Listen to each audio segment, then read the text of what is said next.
maka dari salah satunya. Hal ini yang diungkapkan Bupati Musi Banyuasin Dodi Reza Alex di rapat bersama unsur Forkopimda Mubah yang diikuti oleh seluruh perusahaan yang berada di wilayah Mubah lewat telekonferensi. Di rapat membahas permasalahan dalam penanggulangan bencana kebakaran hutan dan lahan pada tahun 2020 ini dengan berkaca pada pengalaman di tahun-tahun sebelumnya. Bupati Mubah Dodi Reza Alex secara konkret telah mengeluarkan surat keputusan Bupati tahun 2020 tentang siaga bencana asap akibat kebakaran hutan dan lahan di wilayah Musi Banyuasin. Bahkan, Dodi meminta kepada seluruh perusahaan yang ada di Mubah untuk ikut berperan aktif dalam menanggulangi bencana kebakaran hutan dan lahan. Dodi juga meminta kepada masyarakat untuk ikut terlibat aktif mencegah kebakaran hutan dan lahan di wilayahnya masing-masing. Dodi berharap penanggulangan bencana karhutla di tahun 2020 ini sinergitas antara pemerintah Kabupaten Mubah dan perusahaan agar lebih ditingkatkan lagi. Ya, kita antisipasi masalah kebakaran hutan lahan ini.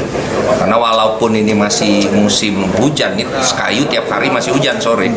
Tapi kita kan tidak tahu sampai kapan ini bisa menghalang daerah kita itu agar tetap basah. Jadi begitu masuk kemarau, diharapkan dari hasil rapat ini itu sistem pengendalian dari kebakaran hutan lahan termasuk pencegahannya bisa berjalan. Sehingga pada saat nanti musim kemarau masuk, ya semua tinggal jalan semua.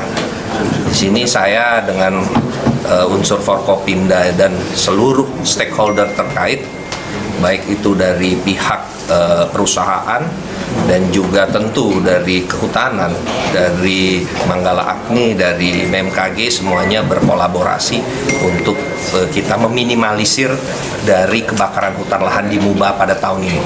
Ada strategi khusus nggak Pak untuk tahun ini Pak untuk mengatasi api Pak? Jadi begini, jadi belajar dari pengalaman tahun-tahun sebelumnya. Pada waktu itu Pak Dandim juga turun ke lapangan berbulan-bulan, ada beberapa kendala, hambatan yang kami identifikasi. Dan diharapkan dari masukan di lapangan itu kita bisa tarik ke satuan tugas ini untuk diberikan solusi secara sistematis.